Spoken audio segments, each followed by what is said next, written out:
So next week will have been 1 year of doing these shows. Does it feel like it's gone, like a year has gone by for you? It feels like it has not been a year, but we've been doing this for almost a year. It's crazy.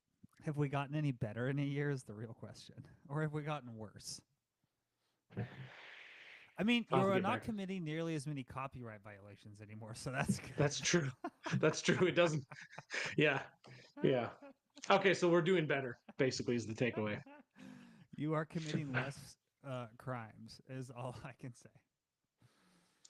So we have a good episode for you guys today. I think you're really going to like it. But first, if you're new to this show, what we usually do is what we call a cold opening. And that has basically almost never has anything to do with the actual show.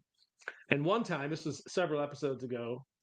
So Brad has a background in biostatistics. And so I thought it'd be a good idea to ask him a bunch of biostatistics questions. And he did really well. And then he texted me later and he's like, remember that time I did really well on your biostatistics questions? So he got all cocky on me. So now I Oh have a new set of God! biostatistics questions and we're going to see how you do. These are slightly harder, supposedly. What if I just Eh, plead the fifth? Well, what if, I mean, so I'll just assume if you plead the fifth, it means that you concede that you don't know the answer, and I've stumped you. Uh, So here we go.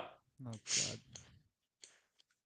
A plant heterozygous for a dominant trait was selfed, producing 140 plants showing the dominant trait and 20 showing the recessive trait. A researcher hypothesized two unlinked genes with identical functions control the trait. What is the chi-square value rounded to the second decimal obtained? The chi-square. Is that how you say it? Okay, chi-square. Yeah. Oh my And God! I have multiple choice answers if you want to hear them. Sure. It's either 22.86, 13.33, 10.67, or 5.71. The thing is, this is like one I'd have to write out, and I'd have to remember the Okay. formula for like measuring the chi-square statistic. Okay. But But basically, you would know yeah. how to do it. I mean, I'd have to look at my notes for the chi-square formula. I mean, I can look it up, but Well, then we'll move on to the next one, which is an important application of the chi-square distribution is A, making inferences about a single population variance, B, testing for goodness of fit, C, testing for the independence of two variables, or D, all of these answers are correct. the independence of two variables. I get them. It's D. All of these alternatives are correct. Really? I didn't That's think what it it was. says. I've never really used it for goodness of fit. I mean, I'm not the expert here. This is according to advanced grok. So There we go. it says all answers are correct. I mean, you're right.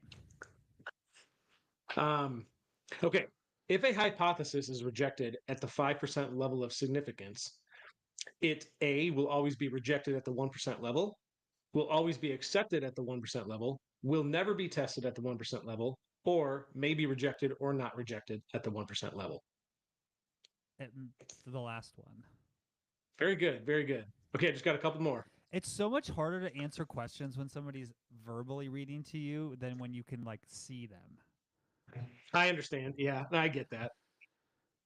That's part of the hard test, though, right? Okay, so the ANOVA procedure is a statistical approach for determining whether or not the means of two samples are equal, the means of two or more samples are equal, the means of two or more populations are equal, or the means of more than two populations are equal. Um,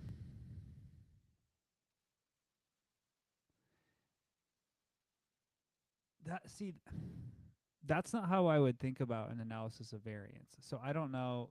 So my options are samples. The means of two samples are equal. Yeah, it says the means of two or more populations are equal is the correct answer. But I don't know. I don't know the difference of. I mean, Yeah. samples and populations are obviously two different I things. I mean, don't understand. yeah. So let's say like the entire human species is the population. A random Okay, sample would sure. be if we took a billion of the people. Gotcha. Right. Yeah. Okay. Right. Okay. Gotcha. Um, I have one more here for you, and this is suppose the p-value for a test is 0.04. Which of Okay. the following is the most accurate interpretation? Oh God. There's a 4% chance the null hypothesis is true. The observed result has a 4% chance of occurring under the null hypothesis. The alternative hypothesis is true with 96% confidence, or the null hypothesis is false with 96% confidence. It's B. It is B. The Yeah. observed result has a 4% chance of occurring under the null hypothesis. Yeah. I do have more, but I'll spare everybody. Just because I think everyone else is probably wanting us to get on with it. But I really wanted to see how you would do with those. And so I'll send you Marginal at best today. some additional ones maybe via email, and you can tell me how you feel or what you think the answers are. Okay, moving on. So guys, I wish all my today tests in the grad school were tell me how you feel or what you think the answer should be. say what about the tests in grad school? That's what they said. No, I said I wish all my tests in grad school were my professors just saying, tell me what you think the answer should be or which answer do you feel is correct. That So would be awesome. did you ever take any of these tests in school and just like completely bomb any of them where you're like, I have no idea what the hell these answers are. Like, I'm going to do terrible on this test. No, I actually had a 4.0 in both my grad programs. Damn. Good job. Okay. Okay. So, as I said before, the topic today is GMO. So I'm kind of surprised that we haven't done this one sooner because but there was I don't think GMOs are as much of a controversial topic as they were before, or maybe that's just because I'm not in those circles. We've moved on to being But outraged about other things now. yeah, exactly. But I did think it was important. They still get brought up once in a while, and sometimes you'll still see things on social media where it's people are debating back and forth whether GMOs are safe or what the health consequences are, and should you eat organic, and should you is what do you do, and there's all this noise like there is about a lot of things, and so I thought we could break down what GMOs are, where they show up, whether or not you should be concerned, things like that. So point is to give you guys an overall better understanding of GMOs and to try to answer many of the burning questions out there. So we can just start by flat out defining what is a GMO. And I think most people know this, but it stands for a genetically modified organism. And the fact that we have Brad here, which I know you've done some stuff with, genetics and, maybe you can speak on some of that. But essentially, it's when we take a seed or I don't know what just some a vegetable or crop or something, and then we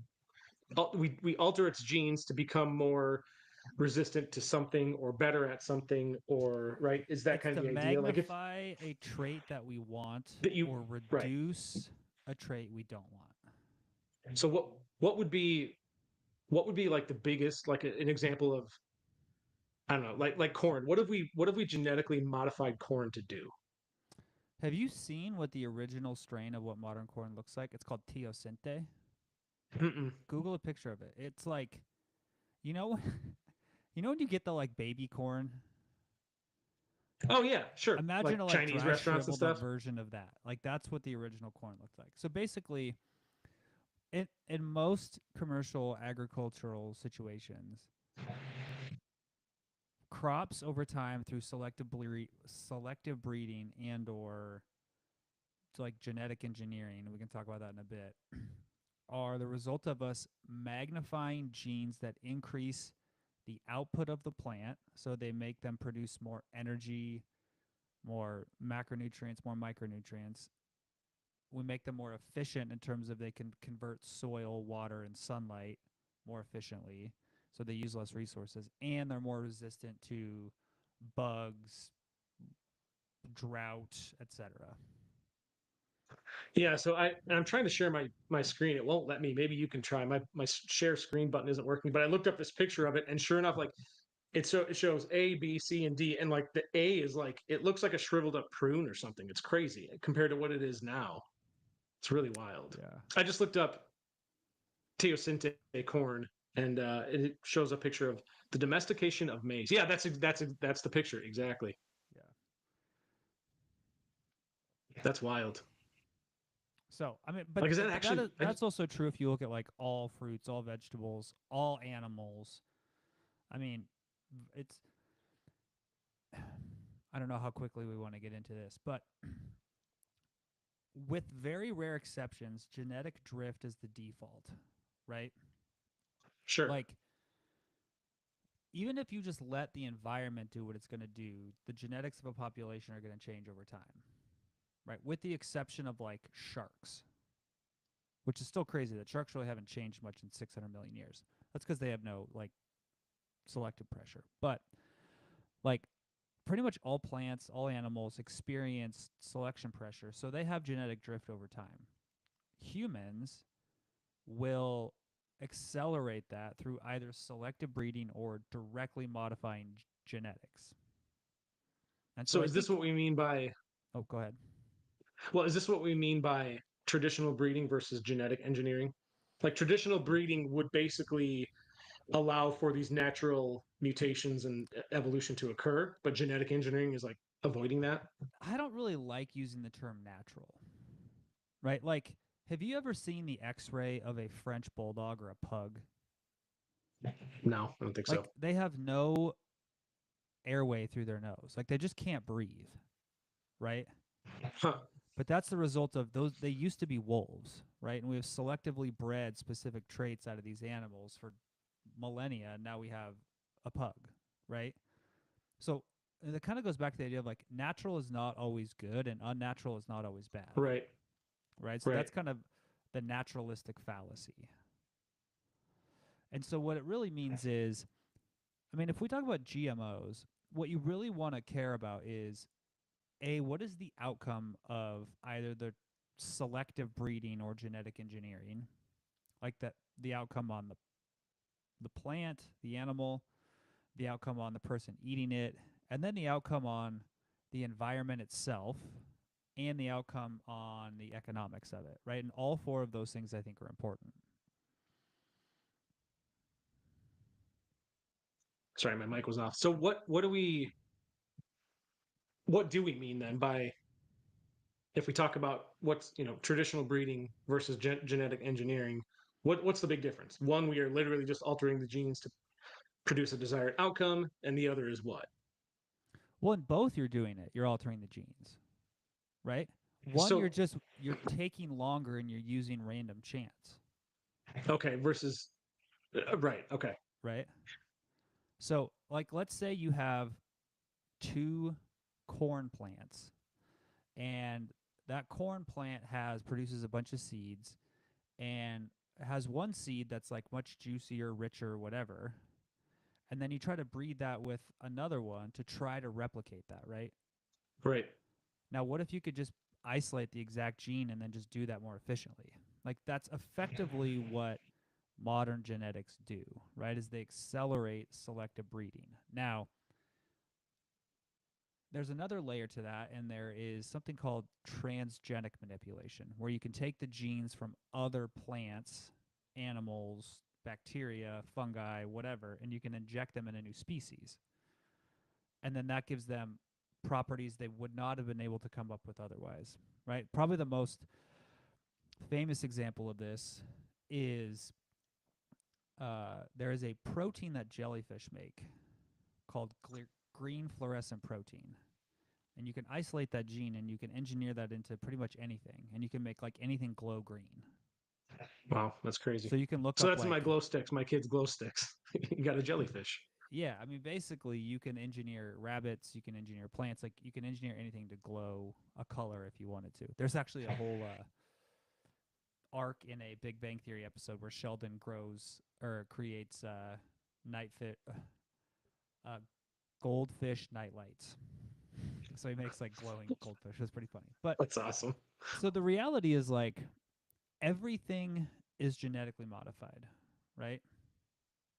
Every food you eat has been genetically modified from its original form, either through selective breeding or direct genetic manipulation. Okay, and so we've got different types of engineering and gene editing. And so one of the things I wanted to ask about and discuss was so taking the term GMO, it's basically what you're saying is so that refers to any organism, whether it's a plant or animal or whatever, whose DNA has been altered, presumably in a lab through genetic engineering, right? So, like, that's why I brought up corn, because corn has been obviously modified to resist, pests and herbicides and all that.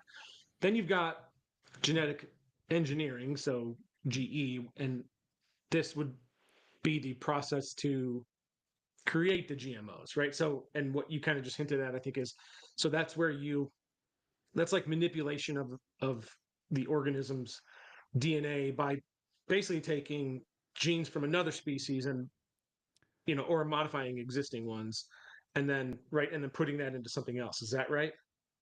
So then, Yeah. so then you've got so like it.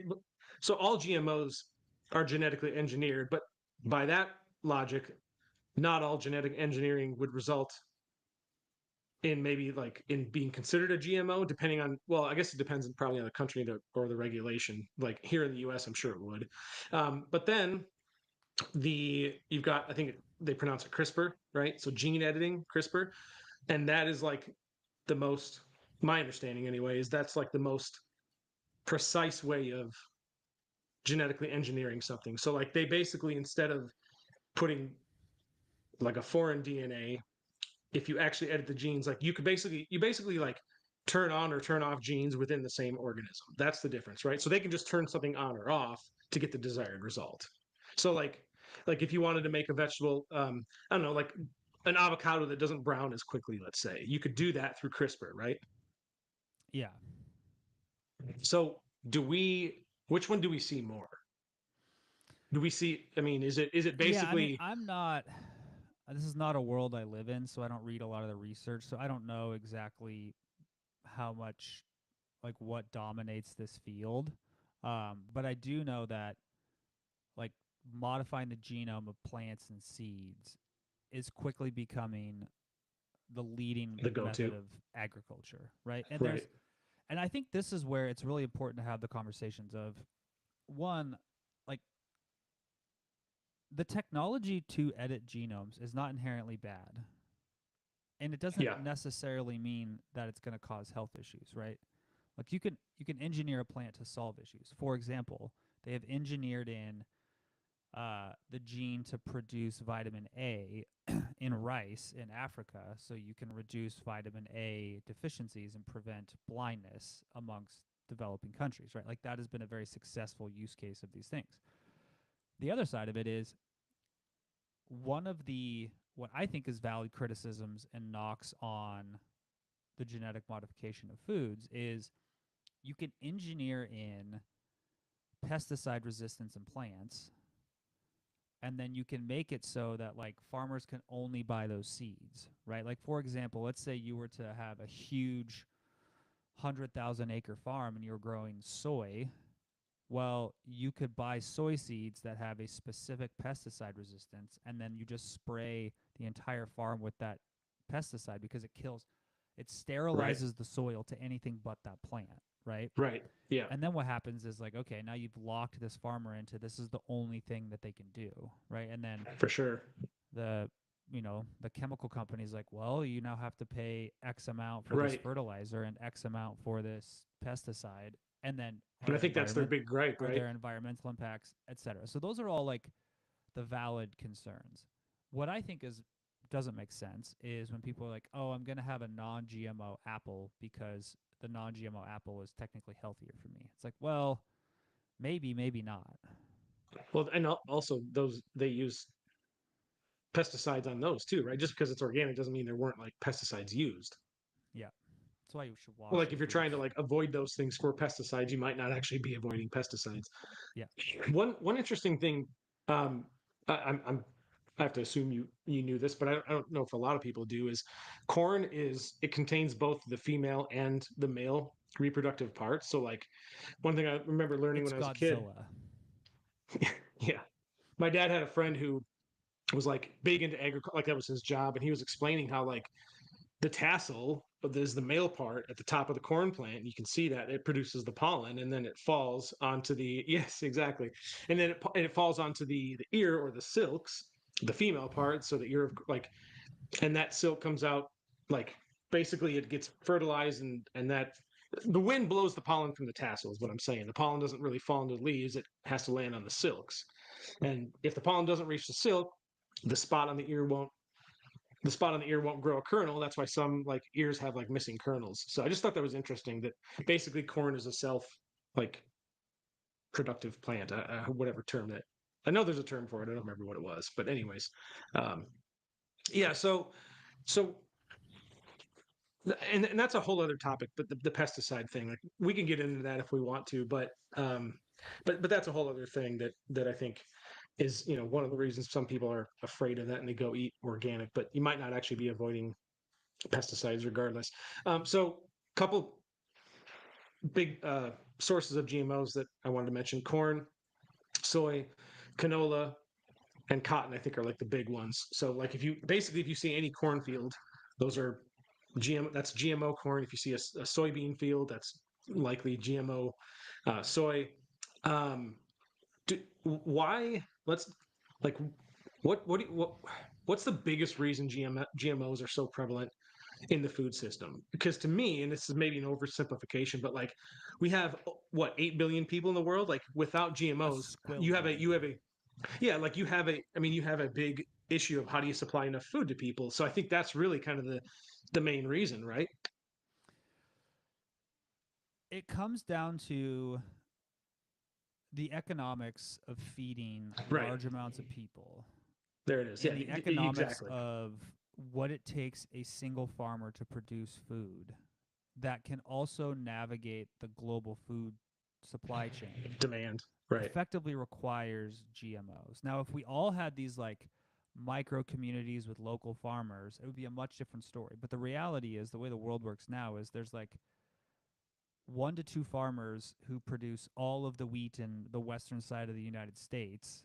Yeah. And like that then has to be manufactured, or it has to be like grown and produced at scale, stored, transported. So like you have to have a lot of these traits built into these plants so they can withstand that. And you also need to be able to be like, okay, how can I guarantee that I'm going to have roughly the same amount of crop every year? Like imagine if you're trying to feed 300 million people in the United States and you have such variance in your crops because of weather that one year you produce 50% of what you produced the year before. Like that's just not going to work. Yeah. And so it really is a population and I mean you basically nailed it when you talked about the economics of it. I don't see how it would be feasible otherwise. It wouldn't be feasible the way we currently feed people. Right. If we Right. rebuilt the food infrastructure, it'd be a different story. Do you think it's sustainable the way we currently do it? I don't know enough about it to really comment. Um, but I Yeah, it'd be think there interesting are to some look that up. concerns about like farming practices and depleting soil of nutrients, etc. But there are some interesting things going on in this area.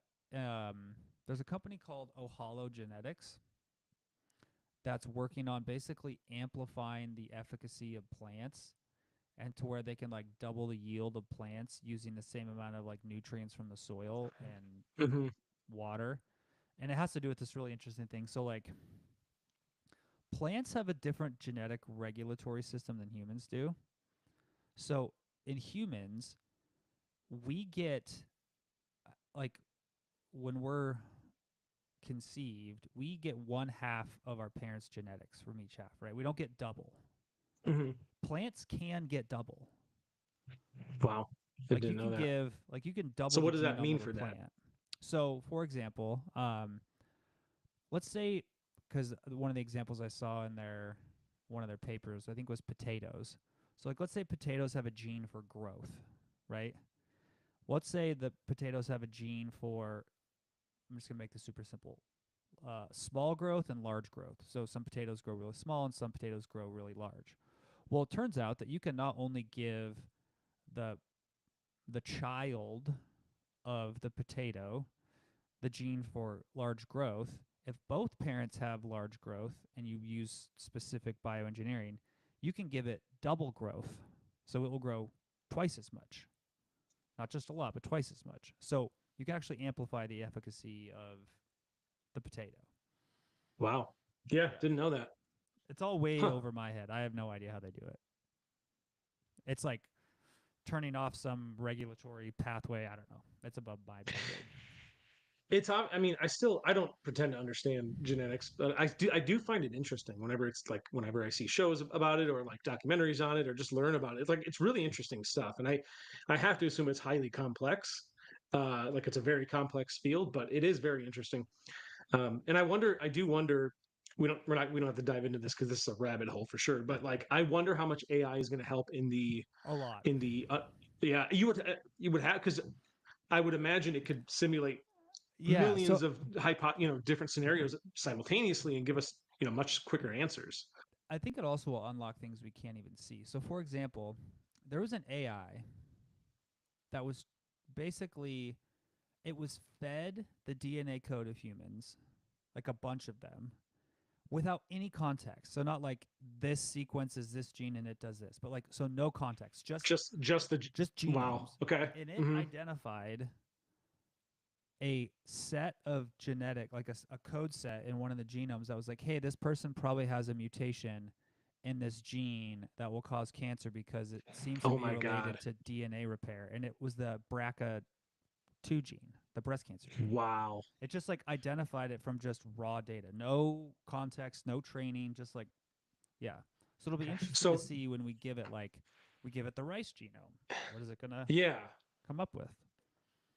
Well, that's interesting because now you're basically saying that AI could potentially, depending on your genome, could give you an indication of your likelihood of developing a certain disease later in life just by Yeah, I looking don't at want to that. know. That's wild. That's just wild to me. Want to know an interesting fact? Did you know that the first GMO produced was in 1982? It was the FDA had approved human insulin made from genetically engineered bacteria. That was the first biotech product to hit the market. It obviously wasn't even a food, but it was a medicine. So uh, just kind of found that The interesting that it was more insulin. you know. Another interesting fact today, over 90% of corn, soybeans, and cotton grown in the US are GMO. GMO technology has expanded into crops like papaya, potatoes, and even CRISPR edited mushrooms and tomatoes. So, yeah. Um, so, the idea is there any evidence that we're aware of or that you're aware of that GMOs cause? Let's just start with cancer. That's a big one because I kind of want to like dive into some of these myths and misconceptions, right? Yeah, like are there any documented cases of GMOs being linked to cancer? Is there anything? Is there any evidence that suggests it could increase your risk of cancer? No, not the Okay. foods themselves. Is there any reason you could think of why a GMO, like why it would increase the like just from a Well, technical standpoint, like how would that mechanism work? Is there any it mechanism by which that could do that? the only real risk that we've identified from either empirical data or mechanism is the overutilization and reliance of very heavy chemicals and pesticides on GMO plants. So, for example, if you were to eat a diet heavy in soy, let's just say, and you ate mostly GMO soy and it came from a farm that just like doused it in some fertilizer, some pesticide, and you Yeah, got a lot of that in your diet from eating that way, that's possible. If you are a agricultural worker and you're handling these pesticides all day, every day because they're GMO foods, you probably have an increased risk of cancer. yeah. Okay, so So it's that, really not the GMO itself. yes, but the like eating a food because of the inherent properties of the food from it being genetically modified, there is no evidence that they pose any measurable health risk. Would you consider? So, have you ever In seen? fact, even corn, there's a paper, I'll link it to you if I can remember where it was, but there's been like substantial work done on this. On what specifically? Like, is there any risk of, Oh, okay. yeah,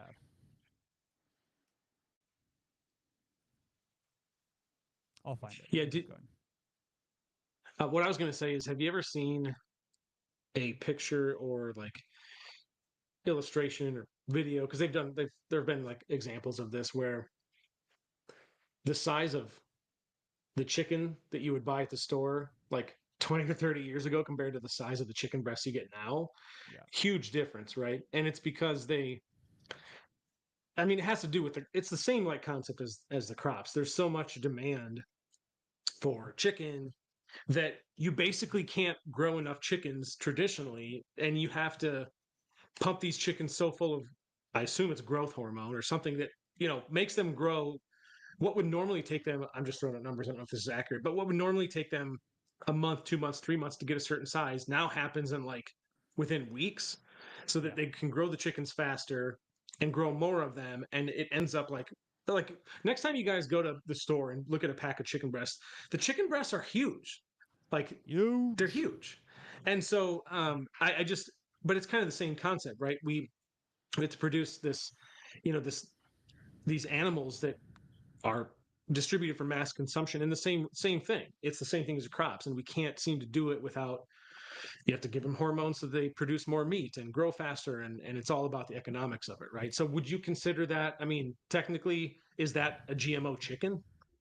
I mean, Oh, you're not, I guess you're not definitely. modifying the, yeah, but you're not modifying the genes, or are I you, mean, by some of them. injecting it? Oh yeah, some of them have been. Yeah, for sure. But I mean, I think it's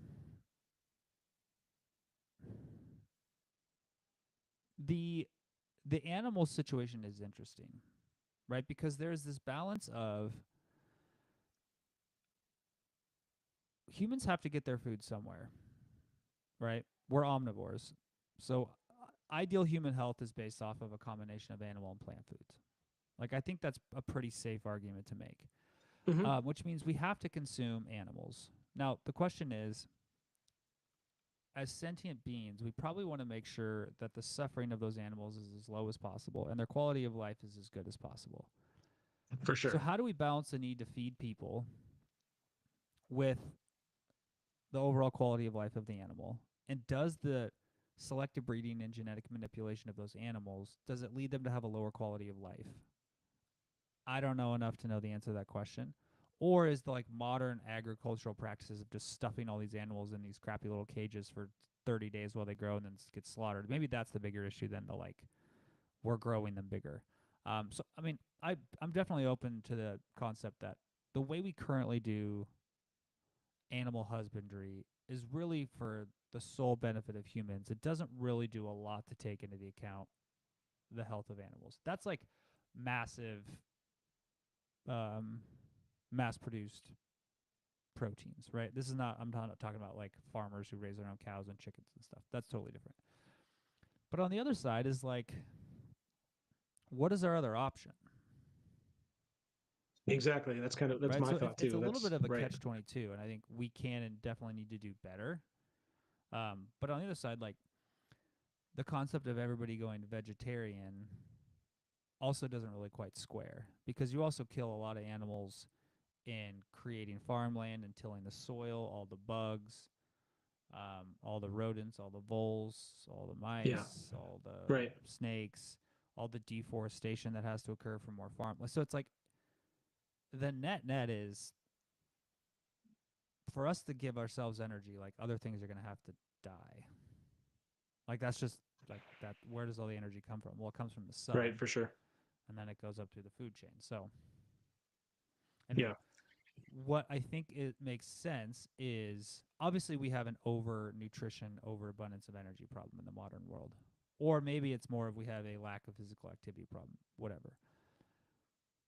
But I mean, like dollar for dollar, life for life, is having one chicken that's the equivalent of three chickens. Is that better in the like metaphysical sense than having to kill three chickens to get the same amount of meat? I don't know. Right. It's a question to Yeah. ask. Yeah. These are the things that I think about. Well, one of the things that I was asked before to put this on the show notes was, and I looked this up because I wasn't entirely sure about it, so I do know the answer. But basically, the question was, well, Europe banned GMOs, so why don't we? And my initial thought was, I've heard that, but like, I don't know if they actually did. Like to me, it seems unlikely that Europe would actually ban GMOs and say we don't allow any of them, because Europe has there's a lot of people in Europe, like, so it just didn't seem likely to me. And so, do you want to touch on that? Do you want to mention anything before I read kind of the research here? Go for it. So, Europe didn't technically ban GMOs. The truth is that the European Union has approved several GMO crops, but most countries choose not to grow them due to political, cultural, and economic factors, not because of scientific safety concerns. Importing GMO products, especially animal feed like GMO soy from the US and Brazil, is allowed and it happens in huge amounts. So, why the perception of a ban?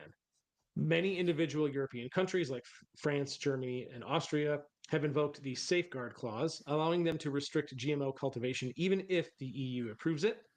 The restriction is often based on public opinion, activism, and the precautionary principle, not hard science. So TLDR, it's less of a scientific ban and more of a cultural and political avoidance.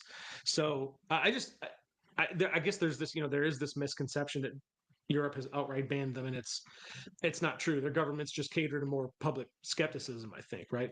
I was trying to Meanwhile, they're think. still importing tons of GMO feed for livestock, and so your chicken may not be GMO, but what it It's. ate definitely was. I was. I'm laughing because I'm just thinking in my head. That's the most European answer of, well, we'll kind of do something, but kind of not do something. I apologize to any European listeners. Brad actually uh, is not. He's not anti-Europe. I promise. no, I'm just like that's just pretty par for the course. Like, um, I It's a mean, different culture for sure. it's not a knock. It's not bad. I'm just saying like No, that's pretty standard. But I mean, I think it's the reality is you have to make decisions, and the decisions can be good or bad, and you won't know the outcome for years. yeah, there's a lot of that. That's for sure. Right. I also think though avoiding making the decision doesn't really help either. You got to make something, right? Yeah. You have to do something. Yeah. So there's also this conception that organic. Well, let's dive into that because that was the next road I wanted to go anyway. Was this whole organic craze? So if you remember, I mean, I had an organic like phase in my life. I think it was probably 2012. I really started paying more attention to my health, and so like I was into the whole, oh, are GMOs bad? And so I started eating more organic, and I don't really do that anymore. I mean, I won't turn it down, but I don't like specifically go shop for organic anymore. And that I found out that non-GMO, so like if it's organic, obviously it doesn't mean that it's always healthier or safer or better for you on the planet. We touched on that a little bit. Organic farming doesn't allow for GMOs. So yes, if something's certified organic, it's also non-GMO, and it restricts the use of like certain pesticides and fertilizers. But they took it a step further, and these companies started labeling food as like all natural, which is basically meaningless. I think. Like, I mean, you could have you could have insects in your peanut butter and it's natural, right? Like insects are natural. So like that's sort of Everything a everything is natural. Everything is yeah, either exactly. natural or supernatural. And I am not aware of any supernatural foods I've eaten except for when I went to mass and had the communion. But like the whole labeling something as natural or artificial is Yeah, just it's it meaningless. doesn't make sense logically. No, it doesn't. I And mean, but that's my point. here's here's the question though, and this is what I always ask people. I don't really actually care about the concept of organic versus inorganic because I don't think it actually answers the question that people are after when they're deciding to choose organic foods, right? Which is You're which is what? Like how do I eat healthier? How do I be healthier? I think well, is the it's question they ask, right? you're generally going to make a decision based on three different like measurable pieces of data. One, is this food more nutrient dense, right? So is organic versus conventional more nutrient dense? Um, It's not. does it have fewer pesticides or chemicals or things on it? And is it better for the environment? And so the reality is you have to take each food on a case by case basis, right? So Yeah. like there's some foods in some locations that organic does have more nutrients, has fewer pesticides, and is better for the environment. There's other foods that the traditional, the traditionally raised slash mainstream agriculture is better in all three categories. So the labels I don't think are helpful. I think it's like Yeah. figure out what are the main foods you eat and go do a little bit of research of like, okay, are organic blueberries, do they have fewer pesticides? Do they have greater nutrient density? And are they better for the environment? Okay, I'll buy organic blueberries, but I'm not going to go buy organic bananas because that doesn't mean anything, right? So I don't know if that's true about organic bananas. I'm just making up the example. But I think that is the criteria in which you should make your decision, not the Yeah, label. and I think there's also a lot of foods that when you talk about nutrient density are identical that Or versus worse, some organic or foods are potentially less worse. nutrient dense. Yeah, right.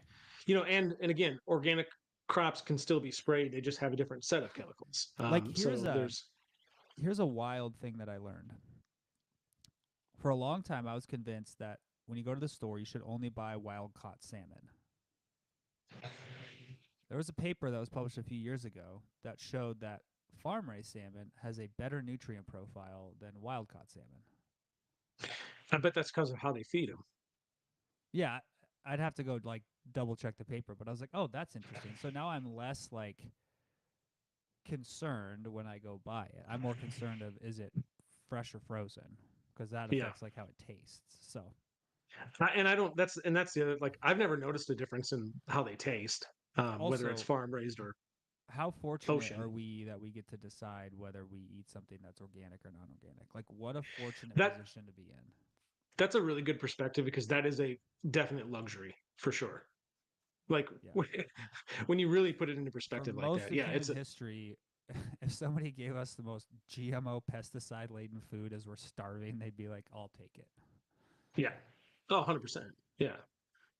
Yeah, and I also want to mention that I do think the whole GMO thing and organic thing, it got to a point where companies just started hijacking that label as a marketing gig. But right, like because a lot of brands started using the non-GMO or like I mean I see Well, organic there's. gummy bears. Like who cares if like but so these companies are obviously using these labels to Have sort you of, ever seen you know, the reviews for the oh God. sugar-free gummy bears? Yes, I have. Yes. Oh yeah, they're hysterical. Yeah. But just the There fact that are the like UPC scan codes. Start with a different number for GMO versus non-GMO. I can't yeah, remember what it I is. did know Like that. one has like a 4 or a 0 or I can't remember, but yeah. But I just feel like there was a lot of companies that eventually started making things just to jump on the organic train because they're like, oh, it's a new segment of people that we can capture and buy our products. And they kind of used it to just signal their superiority or justify a higher price, right? So I think eventually, like a lot of things, it just got hijacked with, by people with maybe not necessarily the right intentions. And so, yeah, I think that a lot of it's more about perception than proven health benefits, right? So, Which is like um, everything. 100%. Yeah, you can extrapolate that to anything. Um, let's dive into a couple as we kind of round out the show here.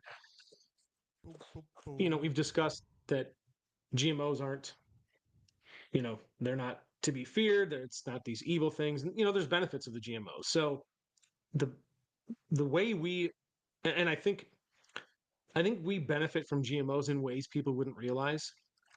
Like, what are some things you think we take for granted that we we don't even think about that if we didn't have GMOs, we wouldn't we wouldn't have certain luxuries in our life. I mean, obviously food is one of them, but like one thing I think about is okay, like I mean my shirt, it's made of cotton. Cotton is a GMO crop. So like how many other things are out there that we take for granted that we wouldn't have if we didn't have GMOs, right? So like it's things like that, increased crop yields, especially in harsh climates, like or drought. That's another one, drought resistance. Like and we can engineer crops like if there's a drought to like grow in a drought or grow better in a drought. Like if a cataclysmic event happened, there would be certain circumstances under which we could engineer something to continue to grow and keep the human race alive.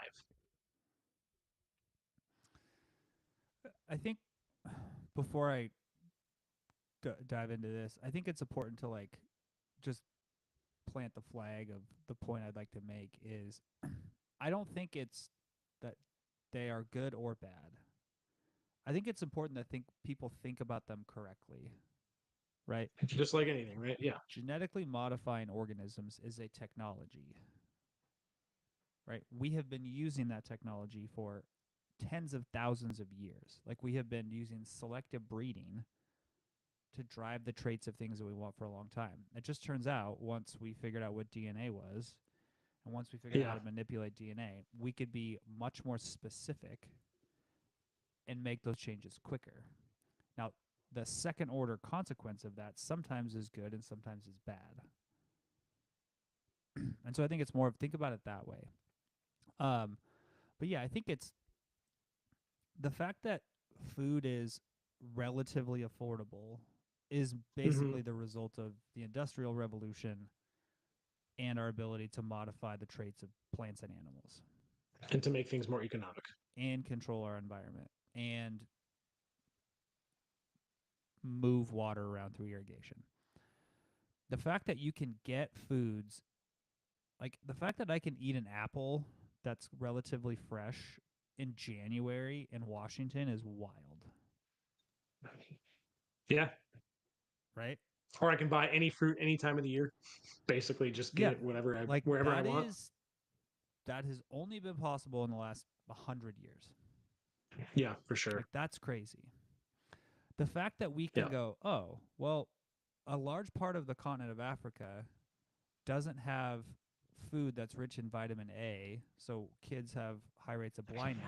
I, Well, let's just I was just going to engineer in say, vitamin A in the most abundant yes. crop they have and solve the problem. Like that is Yep. wild. Yep. That's the next point I was going to mention is the fortification of foods, right? You can improve nutrition in developing countries like you just said. Like that's a hugely beneficial thing. Yeah. So really it's these tools and how we use them because you can use them for a lot of good things. It's like the internet. You can use it for good or you can use it for bad. Or you can use it for cats and memes. You know. But yeah, and then you also touched on the other one, lowering your food costs, increased food security. So there's I think when you if you were to like boil it down, I mean, I would have to say to me, undoubtedly the benefits outweigh the negatives. I don't even know that it's a net positive thing that that where we're at. I think it's an inevitability. Do you mean it's an inevitability because of just human evolution and our growth of like as technology evolves and as we learn, or I like think do you it's think an that's the natural progression of humans? it is an inevitability of the size of the human race. It is an inevitability of the specialization of human skills, right? We have fewer and fewer farmers, so they have to be able to produce more and more food per unit of Which is person kind of who's doing scary. something. Um, it's inevitable because of capitalistic markets. It's Mhm. just like all of human endeavors has made this an inevitability. Yeah. Let's uh let's round out the show. Do we get any questions by the way? Let me just check. A We've not question gotten any quiz. questions, but hey, if anyone has questions, fire away. What I Speaking of wanted to GMOs, my big project for next year, building a giant garden in my backyard. I think you told me about that because I had expressed concern that Winston was going to destroy it. I'm gonna put a big like deer fence up, Oh, okay. Well, there you go. Yeah. and mostly because it's gonna sound crazy. Like growing my own food is not a skill I learned as a child. I would like my kid to know how to grow his own food in case something happens. That's smart. Not be dependent on anyone else. Well, just like the basic skills of like, here's how you grow a plant and take care of it and care after it and then eat it. This is unrelated, but sort of related. Have you ever seen the show Alone? No, never heard of it. Okay, well, that's sarcasm because I know your body language and your tone, but Dude, I love that it's show. it's so crazy. Like that is How that was the like default that's of how we extreme. used to live. No, that's the I know. default. I The fact know. that That's what's wild the about it. fact that people with all of our current knowledge and technology like one struggle person to. can make it 45 days, and it's like, oh, Yeah, but all of human civilization lived like this, and now it's like we can barely make it a month. Like some people are well, like 2 days, and they're like, I'm out. that's what I I mean, mean I would be the exactly. same, but like that's crazy. I know it That's is. wild. That's why I'm thinking that like that's why to me that show is so crazy because it really highlights like this is how it used to be and like these people are wanting to tap out and it's like extreme. I mean, they have to It's not like just that this is how it used to be. That is the default for all of human civilization until 200 years ago. yeah, it's just it's crazy. Like, think about that. 99.9% of human civilization was that. And now here we are. Yeah. You are sitting in your office with your wireless headphones and your cotton I shirt mean, talking to somebody I on the look internet. I look at it now compared to, I look at how life is now compared to the understanding of how it used to be and I just feel like, man, living a couple hundred years ago like Would I have feel been like that would awful. suck. Yeah, it would Yeah. suck. It I would be just think terrible. about like the fact that I get to take a shower every day. It's everything that you take for granted. They had nothing. They had none of that. So I'm with you. I think it would suck. Like there's so much that would suck. Anyways, I want to round out the show with a couple things. Just to kind of recap, what does like terms like non-GMO, organic, natural, what those mean is the main takeaway I think is you need to. Brad said it earlier, It's which hand is wavy. understand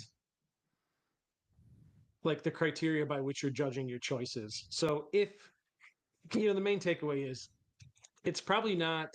I mean, if you want, I'm not going to tell anybody like what they absolutely should or shouldn't do, but it's something to consider that should I base my food buying decisions on strictly whether or not something is GMO or non-GMO, there are probably better criteria by which to judge that type of choice, right? Organic means no GMOs. It means it doesn't mean that the food is more nutritious. It doesn't mean that the food is pesticide free. It doesn't necessarily mean that it tastes better.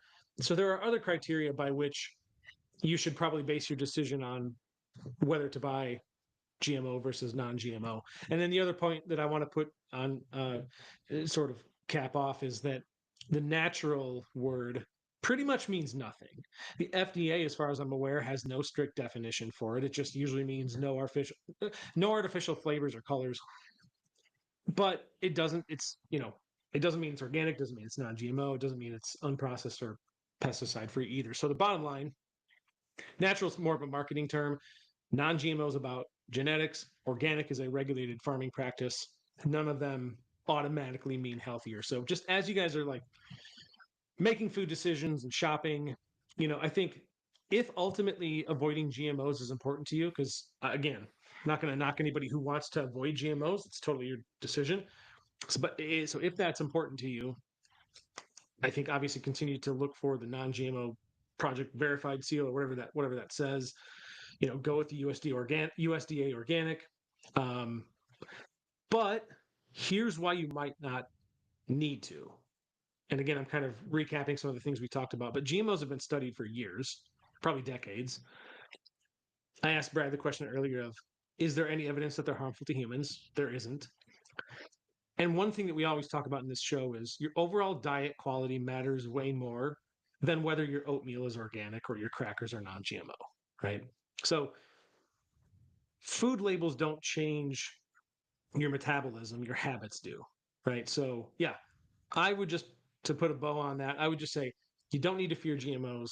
If you still want to avoid them, go for it, but just don't let the label blind you to the real questions, which are: is this food helping me hit my goals, or is this just another overpriced snack with better marketing? Like that's kind of how I would think of it. So that's my cap on this whole thing. Would you add anything to that? Nope. Um, Michelle, you asked me to send you the article on farm raised versus wild caught salmon. I will track it down and I will send it to you. You will have to, I don't know which Michelle this is. You'll have to tag me in the Facebook group. Or email him at brad.dieter.phd@macrozinc.net. That's There's not no my email PhD in there. address. That is not my email address. So I think that concludes it for the show, unless we have any any last minute questions. I don't know. I The think we covered a good more amount. Is there you anything you think we know. haven't covered that you'd want to mention? No, what are we talking about next week? I can't tell you. Okay.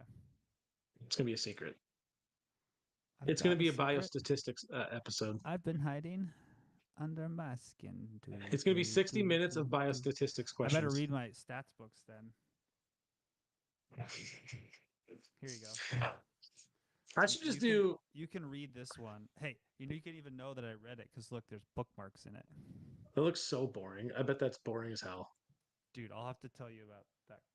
Well, our cold open next time will be my debrief of one of my favorite professors in grad school, who was the guy who taught that class. Okay. He was awesome. What was your I forget what was your university that you graduated from again? University of Idaho. Of Don't Idaho. sleep on the Vandals, Where baby. forgive my ignorance, but is that in Boise? No, it's Moscow. I didn't know that. Okay. Greatest place on earth to go to college because there's nothing to do there.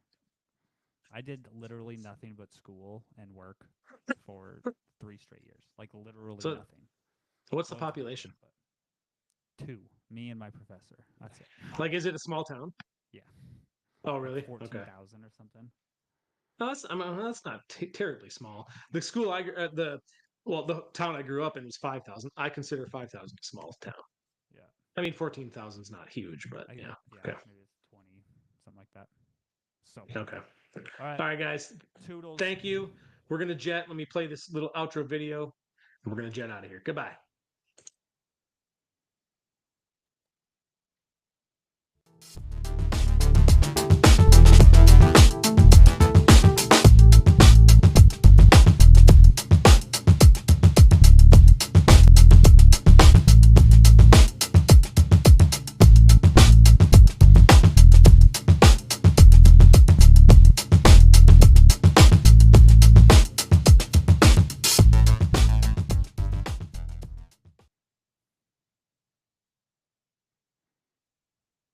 We're still alive. We're still alive. Don't do anything It's not embarrassing. stopping. It's not Don't do stopping. anything embarrassing. Stop it. We're gonna have to close out of here. Bye. I'm leaving. Bye.